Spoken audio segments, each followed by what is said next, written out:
Now we're rolling. Damage Plan MMA podcast.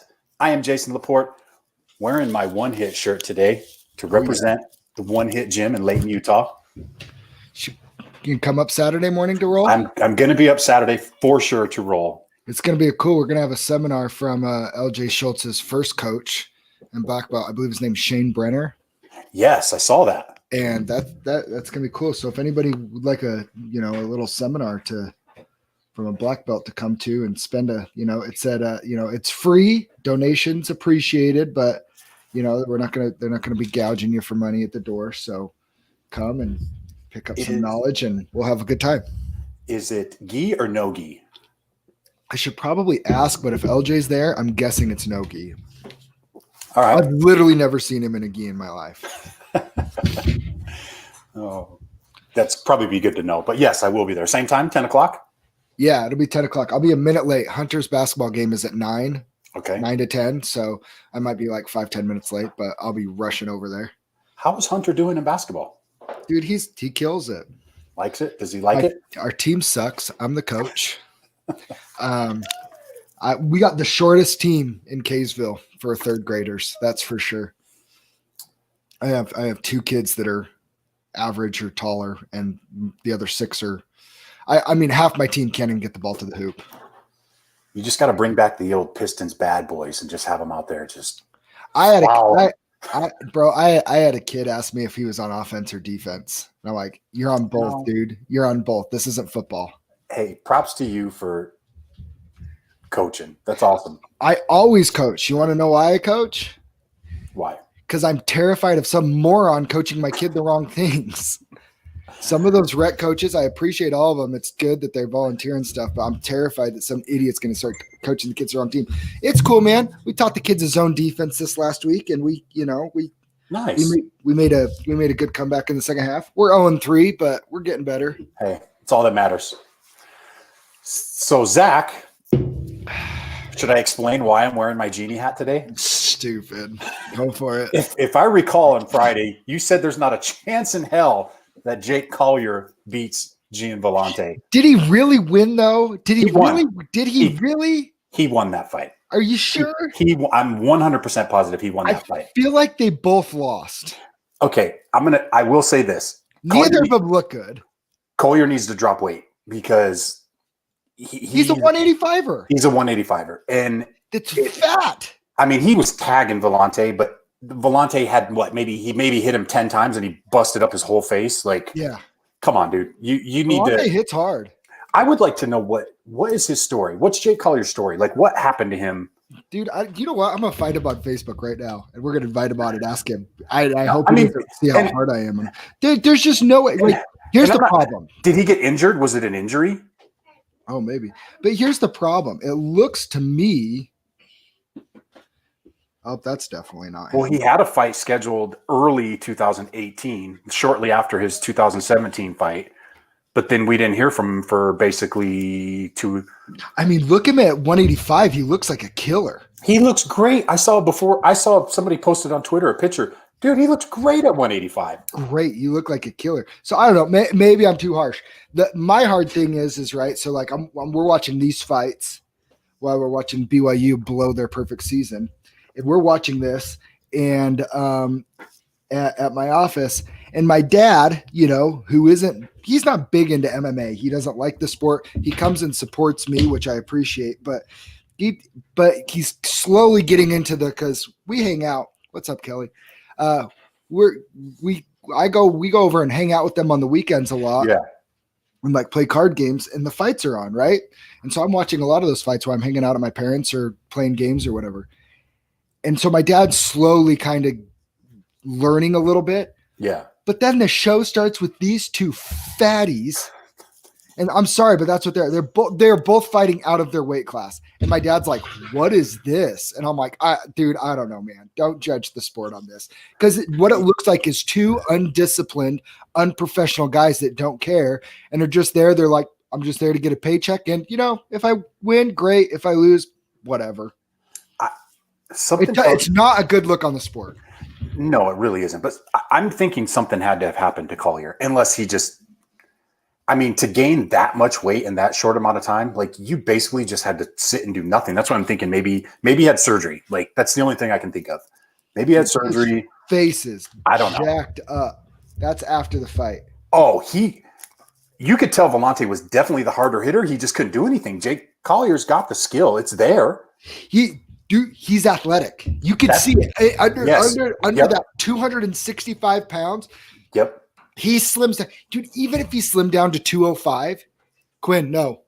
Sorry, my kid's at my office. No. Even if he slimmed down, he's trying to turn the volume up on his show. We're going to hear Sonic the Hedgehog during our podcast. If he slims down even to 205, he's very athletic. Yeah. You can see he moves well. I don't know what his ground's like because he got knocked out last game or his last fight so fast. And then this one, they just stood and tried to bang. Yep. I'm in such a believer that MMA is moving towards mainstream because there's more and more people that are viewing this as we're athletes, we're professional athletes, we're not brawlers, we're not thugs, we're not human cockfighters, we're professional athletes. I watch these two gentlemen fight, I'm like, I have a hard time saying, yeah, you're a dedicated pro athlete. I know most amateurs look like they're in better shape than those two. That's a good way to put it. That is a great way to put it. Like you nailed it. At this level, now you could say that maybe the pay has something to do with them, maybe hiring a nutritionist or getting the type of training that they need. Because a guy like Jake Collier, what's he going to make on this? 10 and 12 and 12? 12 and 12? Oh, no, he's got a bunch of fights in the UFC. He's probably on 20 and 20 or 24 and 24. Okay, but how much does he take home after that? At least 15 grand, 15 to 18 grand. That's not very much. Okay, you're right. You're right. Especially hasn't been fighting. But Jason, you're a nutritionist. Yeah. You had Justin Ledet. Let's just say Justin, who did not have, he unfortunately just got released from the UFC, but does not have weight problems. So I will use this example, right? Say Justin came to you and was like, man, he was a heavyweight. He was actually 3-0 as a heavyweight, moved down to 205. And he came to you and was like, hey, man, listen, I need help with my nutrition. I'm not making a ton to be able to pay somebody right now. Can we do some trade? Like you help me with my nutrition and I'll give you shout outs and stuff. How fast would you sign up for that? I've already been doing it. You know what I mean? Like, that's what I'm saying. Jake Collier, I'm saying he needs a nutritionist. He does. How hard would it for him to be like, go to somebody locally? I'm sure there's somebody local. Well, I don't know where he's from. I was going to say, where's he from? Because I know the PI, the PI has it all, right? Yeah, the PI has everything. So they can he's get from food there. He's from Missouri, born in St. Louis, Missouri, fighting out of Cuba, Missouri. You're telling me that this guy doesn't have anybody in the state of Missouri who he can't go to and be like, I need help with my nutrition, obviously, and my weight and strength and conditioning or whatever. Help me become the athlete that I was. And we'll do shout outs. We can document it or whatever. And so we can show like how much work in progress. Like I'll do the work. You just coach me. Like we'll do it together. Like I know he can't publicize that. Hey, I'm a UFC fighter or I helped or whatever, but there's nothing that says the nutritionist can't say, I helped UFC fighter so-and-so, right? Yeah. Yeah. If he could get back down to even 205. The skills are there. I'll give him that. He's a big guy too. He's 6'3", 78.5-inch reach advantage. Like he's a big guy. The skills are there. He moves well. He switches stance. He's obviously like, he's got something there, but he's got about 80 pounds of fat on top of it that he needs to get rid of. Let's reach out to him. Let's reach out to him. It's on Twitter. He's verified. He has a verified Twitter account. All right. We're going to follow up on that. Well, good job. Good job. I thought Jean Vallon, I felt like Jean would hit him hard, and he hit him hard. And, he did. And Collier just took it really well. His last fight, he kind of went down pretty quick, but different level of opponent, right? I really thought Jean Vallon was going to be able to just kind of beat him up, and he did for a little bit, but he did. He busted him up. I was a little worried. So, hey, luck a little bit on my favor. I'll take it. Hey, sounds good. And by the way, Sounds good. While we're breaking all of these down, I will have you know that if you want to go rewatch the fights or rewatch our last podcast, we broke it down. I was 5, 6, 7, 8-0. 8-0 on my picks. Yeah, I know. 8-0. That's why I'm wearing the genie hat today. I mean, it's pretty good. Oh, hey, my wife's watching. How about that? Weird. My wife's not. That's They strange. coordinate this. One of They them must- has to watch. That's to what it is. Keep us in check. That's what it is. Hillary texted Cherie and said, "Hey, I can't watch this live. I'm busy. Watch those guys. Will you make sure they don't say anything stupid?" Oh, man. Cherie's like, why are you wearing that hat? Because I told her on Saturday, I'm like, I got to find my hat. I'm digging it out of the drawer to send you that picture. So dumb. So the second fight was, dude, Killer. you actually had me you had me thinking Damon Jackson there for a minute. I stuck with my pick on Topuria, and I'm glad I did because he looked impressive. Yeah.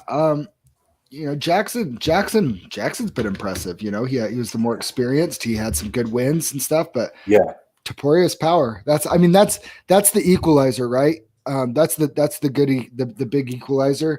Yeah. If somebody has skill, an elite skill set and some skills that are dangerous, that's great and all until you get punched in the face. And Topuria, dude, has some for 145. He's a savage. You got to watch out for him. The Luis Mocha, I was right about that one. That was the one where I feel like I should have. It was a coin flip, and I just thought Samoka was he was the pick. It kind of was a coin flip because the first round you probably could have said. I mean, it was such a great first round. Close. It was really close. Great fight. Jordan Levitt, probably one of the most impressive, brutal slams I have ever seen in the UFC. That was impressive. If you're Matt Wyman, why don't you just let go? I was about to say, can I just not that I'm trying to take away from Jordan Levitt because that was the worst post-fight celebration I've ever seen. What's up, Cody? Thanks for listening, brother. Got to get him on the podcast. Yeah, Cody does that. Is it the Japanese jiu-jitsu? Yep, Japanese. That's what it is. Very cool. I'd actually be really curious to learn about that because I spent a little bit of time in Japan. Absolutely. Oh, breaking news. Angela Hill has tested positive for the Rona. Yeah, that was yesterday. Where are you at? You're a day late. I don't know. It's my Apple Watch. It's just telling me. But anyways, you're Matt Wyman, and you've been around as long as Matt Wyman's been around. Not that Jordan Levitt doesn't deserve credit. Like, that's great. He executed a really nice slam, and there was some technique to it. Dude, let go. It looked like he wanted to at first, and then he kept holding on. I'm like, whoa. And Levitt, man, he trapped that arm. That was brutal. Dude, Matt Wyman looked like a killer. He was a guy when you watched season 5 of The Ultimate Fighter where I was like, this dude's he's gonna be contending for titles. He's never even gotten close. No. And now Jordan Levitt's just slamming, knocking him out. But dude, what a quirky guy. Did you watch Jordan Levitt's post-fight interview? Yes. Wow. Like, you know what? Okay, his style is not for me. The dance, having his coach hold him up in the air after, that was freaking bizarre. I saw the best meme about, imagine waking up from getting knocked out and seeing that looking down at you, him up, on his. I'm like, oh my gosh. I'd be curious to see what his reasoning is behind that, but Quinn, get down. But here's the thing, right? He keeps doing quirky stuff and he keeps winning. He will make a name for himself, and he already is. He will become a name in the UFC. So people think about being marketable. Being marketable isn't just talking like Connor, or it's not just whatever. It's about leaving an impression. That dude is 8-0, and there are guys on this card that like the main event. This is probably the first time a lot of people have seen Marvin Vettori and paid attention to who he is. Stuff like that.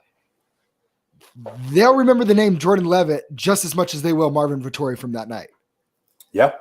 He's making himself marketable. That's good. I mean, you have to nowadays. Not my style. I don't dig it. I'm probably going to start watching to root against him a little bit. No, he's good. It's good. Like I dig it. Like I respect what he's doing. But the other thing is too that I do like about him is I feel like it's pretty genuine. It's like who he is. And he's just being who he is, and he's having fun with it.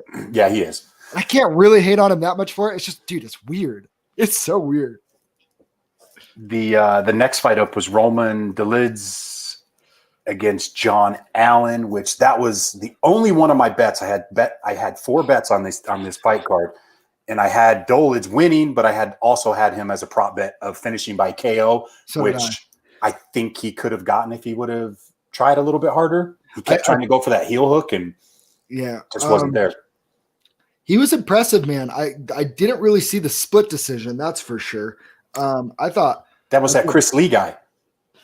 Oh, was it? Yeah, that judge. He's horrible. He's horrible. He's the same one that gave Felder the fight. They were all dogging on him. He's horrible. Oh, he deserved to probably get dogged on because I thought Roman handled that fight pretty well. He was never really in danger. He controlled the pace of the fight and everything. It's just he's impressive for a 205 or 2. He looks like a Greek god. Like he's all chiseled out, and I mean, I think that's a dangerous guy, dude. I'm really excited. We're going to talk about it after because there is something I want to talk about. But I am really excited. There's a lot of prospects that have 8-0s. 9-1, stuff like that. There's a lot of those guys on the UFC roster now because of the COVID stuff and them trying to fight cards. I mean, just odds are that some of these guys are getting a shot. You're going to see some of them peak at the right time, and we're going to see I'll bet you we see a dozen or so guys start creeping in over the next 12 to 18 months into the top 15 from this time period of the UFC pulling from regional talents to fill these cards. And around the world, right? And dude, I think some of these guys, and I think Roman's one of those guys that we could see really make some noise in his division. I agree. That was a great, impressive win. He looks well balanced too. That's what I liked about him. I noticed. Gabriel Benitez gets a little $50,000 bonus with that knee to the body. Ooh, nasty, impressive, nasty knee to the body, bro. I saw some people giving James a shot on Twitter thinking he was going to win. I just didn't see it. Justin James, he's tough, right? And he's one of those gritty guys. Like he's kind of always in the fight. And he does have hands. Like he can knock people out. Oh yeah. So I mean that was justified. The next co-main event was Jamal Hill. Man, is just Jamal Hill just impressive, or is this just OSP being OSP and just not pulling the trigger? Dude, I actually thought OSP looked decent. Like I thought OSP that to me that was that's the OSP that wins fights usually. Well, I missed the first round. I got your text saying they were throwing down because I was watching Earl Spence and Danny Garcia, so I missed the whole first round of that one. But I did see the finish. Ooh, impressive. Jamal Hill's a giant problem in that division. He couldn't OSP couldn't get him to gain any respect. And you could see it when Jamal Hill was hitting OSP flush, it was making OSP hesitate a little bit, and then he was making himself get back into it. Yeah. When OSP hit flush, Jamal Hill didn't really seem to phase him a whole lot. That he's got a chin. OSP's no joke. That's his 40th professional fight. You can go in there and do that to OSP. So we're going to Sizzler, dude. Do you do Dolidze and Jamal Hill next? Oh no. Dolidze is not ready for Jamal Hill. They're both 8-0. I know they are, but it's a different 8-0 to me. Like that. I think you're going to see Jamal Hill getting a top 15 opponent next. Really? Yeah. Right. I mean, dude, OSP was a top 5 205er at one point. He's just out of the top 15 probably right now. Yeah. You're probably or was. I think he's going to be on the chop list here. Honestly. He could be, but why not? I mean, yeah, OSP was 15. So yeah, so Jamal Hill's like a Jamal Hill like Paul Craig. Ooh. Can I interest you in that? Yeah, that'd be a good one. Or Jimmy Crute. Jimmy Crute would be a good one too. Ooh, Jimmy Crute would be a really good one. Maybe another win, maybe a Johnny Walker. Like, I mean, Jamal Hill's, there's some fun fights for him right I there. like it. The main event, man, that was a great fight. That was a great fight. Marvin Vettori looked good. Jack Hermansson looked good. You see, Jack Hermansson broke his eye socket. Was fighting with a broken eye socket. He is tough. Like, He's a savage. he's just one of those. You want to know who he reminds me of? Tony Ferguson. Like, they just don't stop. Like, he's just. That's a great comparison. There wasn't very many times in that fight where I was like, "Oh man, Hermansson's in trouble." Like, even when he was getting hit, he was just coming forward. But then after the fight, when they showed his picture of his face, I was like, "Oh man." He got jacked up. So Vettori and Paulo Costa, make that fight happen. When Vettori calls out Paulo Costa, make that fight happen. I like Vettori to beat him. What do you think? I think it's a great fight. I think we're a little recency bias with Costa's Of course, yeah, horrible performance against Izzy, right? Because Costa was murking everybody till then. I think it's a coin flip. Baby Blue Monday. Yeah, that's right. Maybe that's a thing. Maybe that should be a thing. Baby Blue Monday. No, I have a hard time just saying Vettori over Paulo Costa because I think there's some recency bias there because Vettori obviously just went through that war and looks so good. Yeah. And so durable. Vettori seems to slow down, but he caught a second win. So he showed his 5-round, his ability. To me, he showed kind of that championship medal too, because when he needed to, he did ramp it back up. He has some holes in his game, though. He does. Vettori has some holes. One of which, if he's not coming forward and he's going back, he gets kind of lazy, and it's just his left hand. I feel like him and Paulo Costa, it would be whoever could get going downhill first, and I would worry about him with Costa. If Costa just had one big forward push, that he'd actually catch him, because Vettori's tough, but I think if Paulo Costa lands flush, you're going to sleep. It's going to be fun to find out. It's going to be fun. This is what I want to know. How fast does Costa take the fight? Because if Costa's dodging around it, that's going to make me more and more. Costa's going to be using more and more excuses. I don't know. He's going to look like he's looking for excuses not to fight. Vettori wants another piece of Izzy. Costa wants to fight Izzy again. He says. We'll see if I don't know if I totally believe him. Do either of those guys have a chance against Izzy? Vettori lost a split decision to him. I know, but is that Izzy of now though? Like, Izzy's gotten better. He's progressively getting better, and so is Vettori. I agree. But Vittori's the one to me where he deserves a shot. He's the only guy that Izzy hasn't just kind of dominated. Vettori and Kelvin Gastelum are the only two guys that Izzy hasn't just pieced up and dominated. And I don't, and unfortunately, because I love Kelvin and you're not as high on him, Kelvin's working his way away from never getting that shot against. Vittori's working his way where, dude, if Vettori beats Paulo Costa or knocks him out, if Vettori knocks out Paulo Costa, he 100% deserves a chance at Izzy in the belt. Right? Yeah. Oh, and because, by the way, Yoel Romero's no longer a middleweight. I wasn't surprised at that. Were you? That was weird. I mean, he's lost, 4 of his last 5? He didn't. 0-4 in title fights. Yeah, and the last couple haven't been that exciting. He's I'm not 43. 43, 40 that we know of. 44, probably 48. He could be 48 years old, man. Oh, what do you think about? I was going to change the subject to something else, but go ahead if you still want to. No, I just props to both those guys. Hermansson, I think he's still a giant problem. I was surprised at the lack of I thought Hermansson would have a little more success getting it to the ground. Yeah, that kind of surprised me too. Vettori was pretty good about when he did get taken down, getting back out of it and getting right back up. Yeah. So I like both of them a lot. I like both those guys a lot. What do you think about the current state of some of these boxers going in and these YouTube guys like Logan and Jake Paul calling out. Now they want Floyd Mayweather to fight him. Do it. Feed him. Yeah. Feed him. Yeah, but Guess what? There's like a 50-pound weight difference between Floyd and Logan. Doesn't even matter at that level. I mean, I understand. I mean, you're talking to the guy I'm all over Floyd. I think he's one of the greatest pound for pound guys ever. But he is. And unquestionably. Do you think that this is these little things are bringing back a little excitement into boxing? 100%. I could 100%. See it. I'm paying attention to boxing now more than I ever have in my entire life. As much as I don't like it, I do agree that it's definitely getting some eyes on there. I mean, it's the same thing. I don't like that Conor McGregor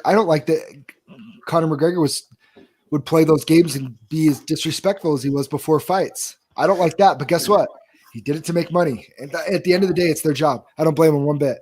Logan Paul, he's going to do an exhibition boxing match with Floyd Mayweather.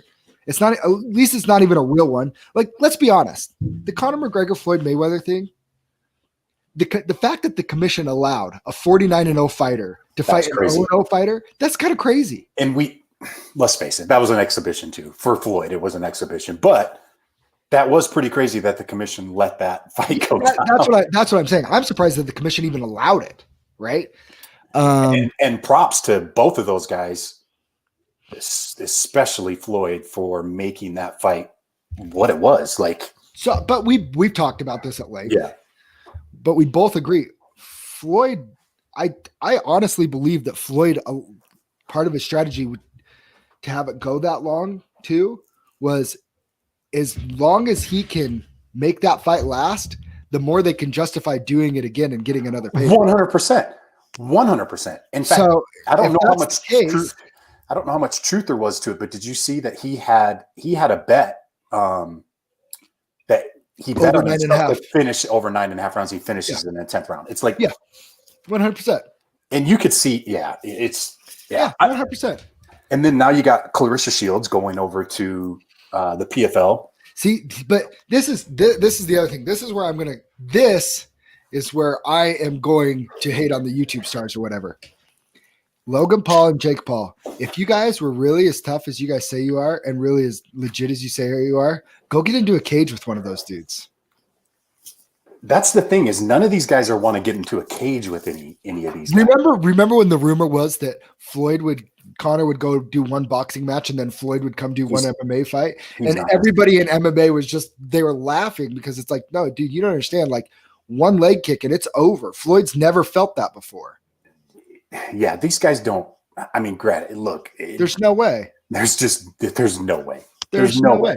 And you can't theoretically have a exhibition MMA fight, can you? Like, how does that work? Is it just a grappling match? Like, no, you can't. How do you? Like, it's like our sparring at the gym. Like, yeah, you watch me spar with mine, but like, I'm not trying to knock him out, but like, sure, I'm not trying to knock him out, but like, you saw, like, I hit him kind of hard a couple times with like a check hook and stuff. Like, I'm not trying to knock him out, but I mean, it's little gloves. Anything can happen. Yeah. No, I think it's good for boxing. The thing that boxing has to be careful of is to make sure it just doesn't become a circus. That's what I'm afraid of. I don't want it to get into where you're starting to see a lot more people reaching for that. Like, everybody's like, oh, I want to fight this Logan Paul. I want to fight Floyd Mayweather. And it's like, I want to see, I mean, I'm not going to lie. I want to see Jake Paul and Dylan Dennis box. I do want to see that too. I'd pay to see that. I want to see either of the Paul brothers. I'll pay anything. I'll pay anything to watch Conor perform ever. But here's the craziest thing.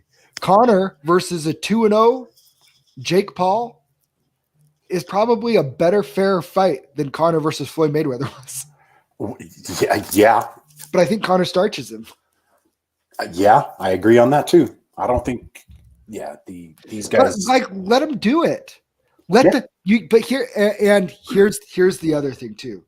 These YouTube stars are beating Nate Robinson, another YouTube star, whatever, right? Basketball player, NBA player. None of them have actually gotten into a ring or anything yet with like an actual real fighter yet. This all goes away. This all goes away when one of them fights not an exhibition, but a real fight with another fighter, and they realize the different level. Do you remember the Muhammad Ali Lyle Alzado boxing match? Yep. Do you remember when Lyle Alzado went in there and that was supposed to be an exhibition, and Lyle Alzado went in there and started trying to beat up Muhammad Ali, and Muhammad Ali was going in there to try and have fun with him. Yeah. And then Muhammad had to remind him, dude, I'm the freaking world champ, heavyweight champ of the world. Chill out. And he buzzed him a couple times. I mean, hard. Yeah, there's levels to this. And Lyle was a great athlete. Yeah, there's levels to this. If you're not constantly training in that sport, just don't try to get in.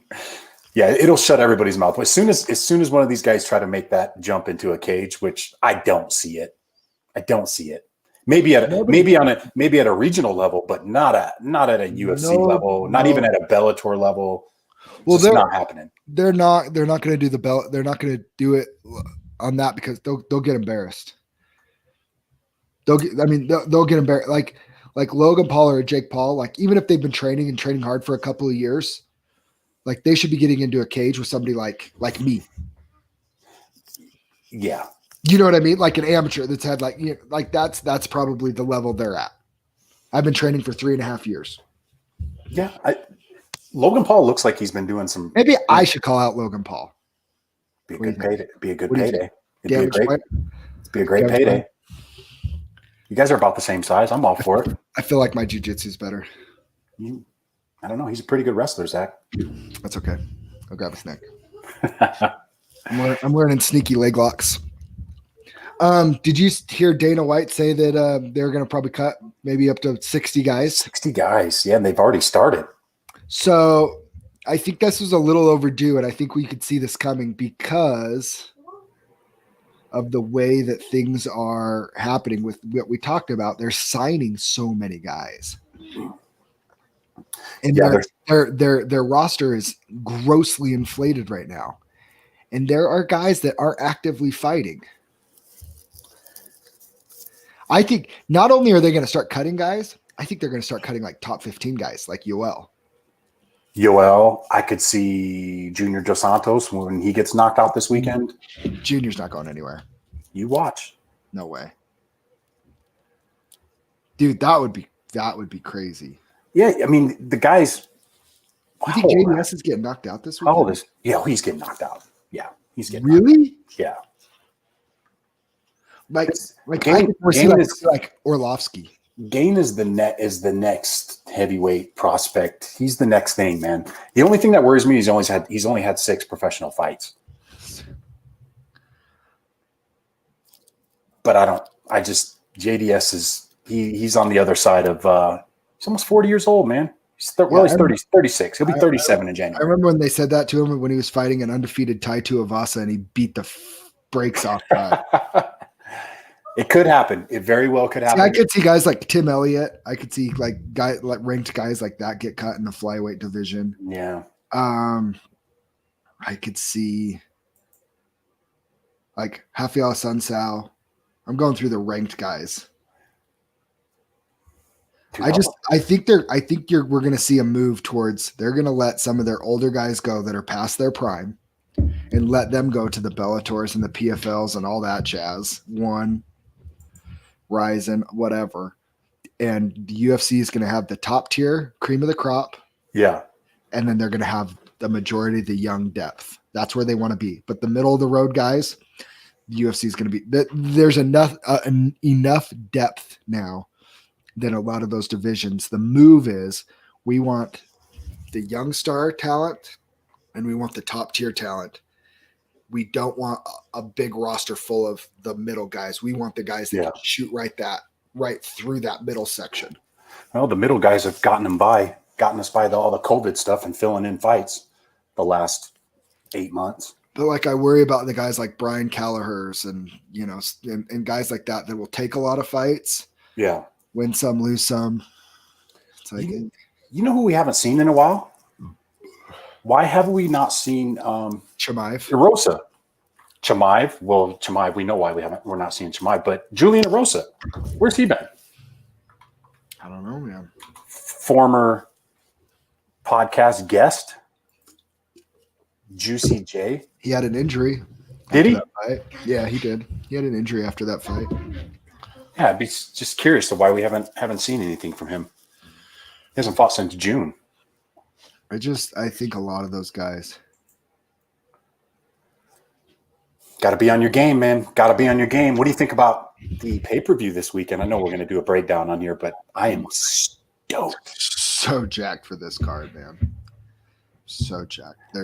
I think there's some underdogs on here that I'm going to be jumping on. Brandon Moreno.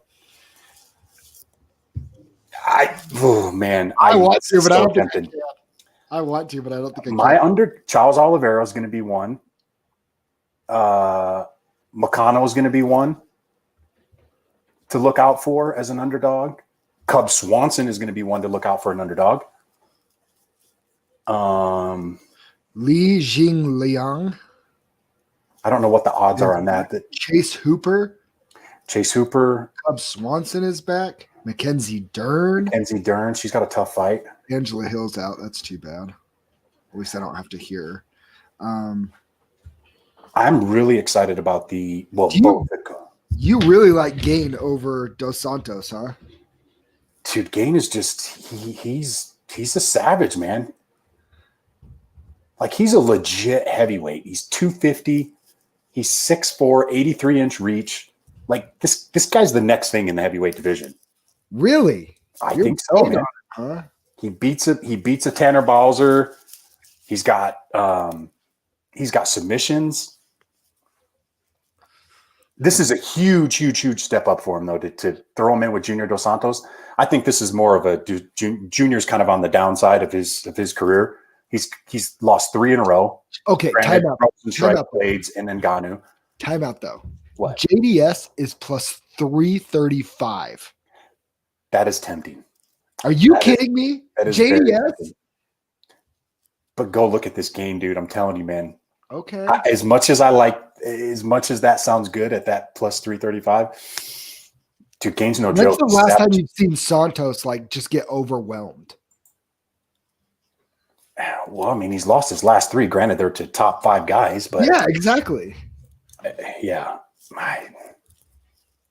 we'll break it down later during the week. But this is just kind of my leans. I haven't committed to anything yet. Although I am committing to Charles Oliveira. You can book that right now. He's beating Ferguson. We're disagreeing on that. He's beating him. I'm telling you. That's fine. I think Ferguson was exposed a little bit in that last fight. Exposed, huh? I think he was a little. Hey, he's one of, if not the toughest guy on the roster. Hands down. Yeah. Yeah, no, Tony's tough, but the problem is here's Charles Oliveira is not Justin Gaethje. He doesn't have Trevor Whitman in his corner. He's got his stand-up is I would venture to say it's better than Gaethje's stand-up. You take that back. His Muay Thai is slick, and he has submission. Not that he's going to catch Ferguson in submission, but here's my thinking. You go back and watch the last 5 or 6 Tony Ferguson fights. He gets dropped in every one of them. In fact, he's losing every one of them, but he grits them out and he ends up pulling through. I don't think it's going to happen anymore, man. I think Oliveira is going to get him. I'm not trying to dog on him because Oliveira, I feel like Oliveira is like the next Tony Ferguson, right? He's like the next boogeyman of this division that nobody wants to fight. I just don't. Look at Tony Ferguson's. Well, obviously he gets worked with Gaethje, which, you know what, he's on a huge streak. All right, he loses, but if you go back and watch his fight with my computer's pulling up right now. Sorry, guys. Donald Cerrone, he just works Cerrone. But the Pettis fight, he was getting beat. Kevin Lee was working him. Rafael dos Santos working him. Edson Barbosa he ends up getting caught. He makes a stupid mistake and ends up getting caught, but he was winning that fight. I just think he's tough. He's gritty. He's tough. He pulls up these victories. And I think after this Gaethje fight, think a little bit of that is going to start to go away, and I think Oliveira is going to beat him, man. Okay, so I just want you to just look at one thing before you like stick your feet in the sand with this, because we'll make our official picks later. Okay. Go look at who Charles Oliveira is beating, and go look at the people that Tony Ferguson beat. I agree. Hey, Tony Ferguson's body of work is insane. Who he's beat, he holds wins over, and not limited to, Yves Edwards, Ramsey, Najim, right? Freaking Josh Thompson, Edson Barboza himself, Lando Veneta, RDA, Kevin Lee. They both share that one. Anthony Pettis, Donald Cerrone, and I get he's not, but I just feel like he's been in there, and like he's a former interim champ. Like he's the guy that nobody wanted to face forever, and he loses one time when he's been when he thought he was fighting Khabib, and everything was for Khabib, and then it turned into Gaethje, and then it turned into like a 6-week camp, right? Because Gaethje, essentially. Yeah, it was a pretty quick camp. I mean, I'm not gonna lie. I feel like if him and Gaethje ran it back, it'd be a different fight. If he had like a full I'll eat my words. I'm on it, man. And by the way, I think it could be that could be a great fight. Like, I think they're essentially the same guy. I really do. They're both long. They both use all their weapons, all their limbs. They're nasty on the ground. I give the edge in grappling to Tony, though. And Oliveira might have a little bit of an edge on the feet, but I don't think it's substantial the way that Gaethje's was. Gaethje's game plan was just too good. It was perfect. Anyway, like a middleweight. I'm excited. I'm excited for that one. I'm excited to steal your stupid blue hat and wear it when Tony Ferguson wins. You're not going to, because it's not going to happen. And Tony Ferguson, dude, he's almost 37 years old. Age is just a number, right? It is. That is true. Yeah. Oh, and here's the other thing. Charles Oliveira, very talented, very good. Tony Ferguson's legitimately the craziest human being on that roster. Yeah, I can't argue that. Mike Perry. I can't argue that. You put Mike Perry and Tony Ferguson in a room, and it's like, who's crazier? I don't know, but probably still Tony. Yeah, you're probably right on that one. I want to see Tony Ferguson fight Mike Perry. It might happen when Tony Ferguson loses this weekend. I hate you so much. You know what? This whole card is sick, dude. The Renato Moicano fight and Rafael Fiziev.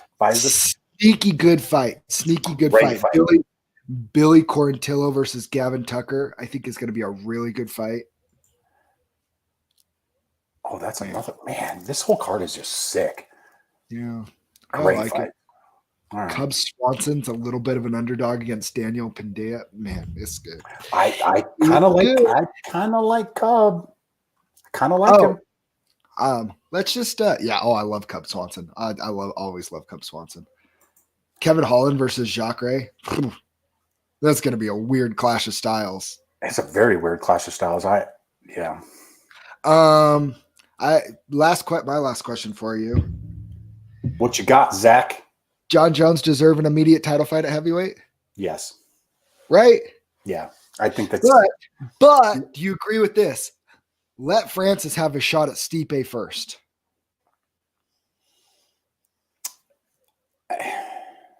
I don't care who it is. John gets to come up for a challenge when there's like an opening. But there is a clear number one contender for that title, and his name is Francis Ngannou, and there's literally nothing else for him to do except for fight for that title. I don't think you keep him on ice even longer than he is right now to say, no, let's let John Stipe. I want to see both those fights. I want to see John versus Stipe, and I want to see John versus Francis. And John does 100% deserve to go up and get an immediate title. I don't want to see him fight Curtis Blades. I saw DC talking about that. I don't want to see John have to earn his way to Yeah, it. No, he's earned it over the last 13 years by doing nothing but 5-round fights and never losing in the cage. Yeah, he's earned it. He's earned the right to say, hey, I want to go up and I want to fight heavyweight. But I do agree, Francis, there's no reason keeping Francis on ice. Let him and Stipe need to fight soon. They need to fight February, March type time frame. And then let Jones fight. I don't know. Zach, are you frozen? You're frozen. Zach's frozen, you guys. His internet sucks. Yeah, anyway, so I think Francis is next in line. Give Francis Stipe. Same results as the first fight. I think Stipe ends up winning. And then let Jones have it. Let Jones take away. That's the way I'm going to look at it. We'll go ahead and wrap this one up. Zach's internet connection has frozen on us, so we will be back Wednesday to break down the UFC pay-per-view, UFC 256, Figueiredo and Moreno. We'll be back Wednesday to break down our picks on that and give you who we think is going to win. Thanks, everybody, for tuning in. We appreciate it, and we will see you Wednesday. We out. Baby, come back. Oh, Zach's coming back in. Maybe we won't end right yet. Hang on just a second. I was just going to wrap it up. I told everybody we'd be back on Wednesday unless you still got more to talk about. My internet just dropped. Sorry. Oh, that's all right. I told everybody we were going to see him Wednesday. You want to keep going? Yeah, I just want to know things got a little heated. They did yesterday. Yeah. I'm just curious, what people because you have to be fair. You have to be fair to it, whether you're a fan of John Jones or not. I am not a fan of John Jones.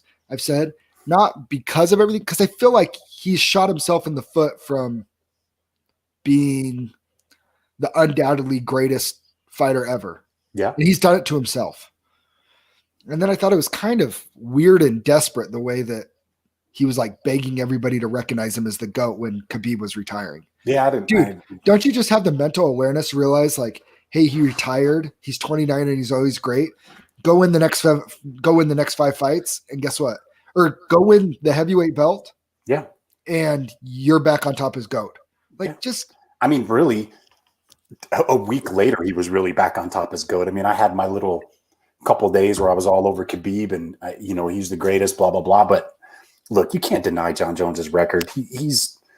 Nobody's come close to doing what he's been able to do.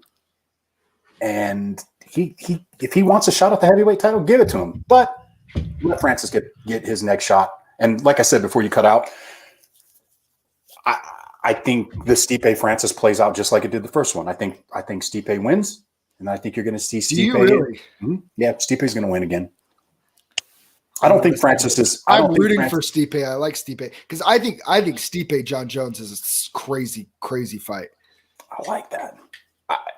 I am really interested to see how Jones does.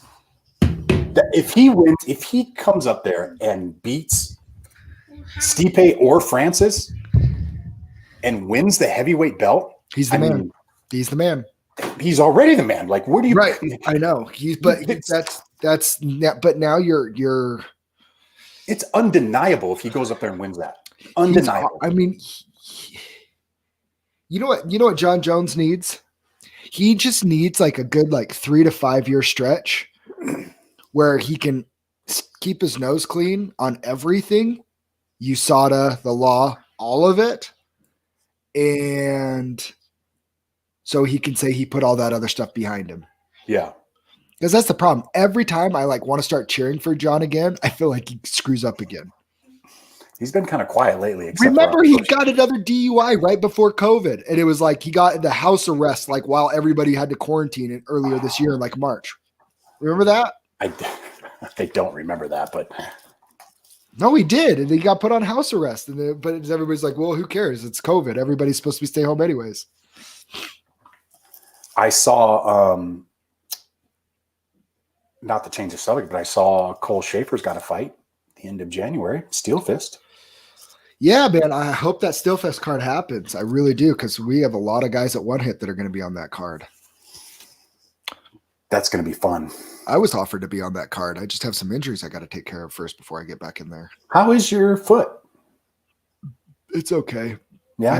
I have a new couple injuries. What have you been doing now, Zach? I'd rather not talk about it on air. Train smarter, not harder. Oh, man. You can tell me off air, so when I come up and roll on Saturday, You can go for it. Get after it. I'm going to choke you out. I told you we're going to get one roll of just 100%.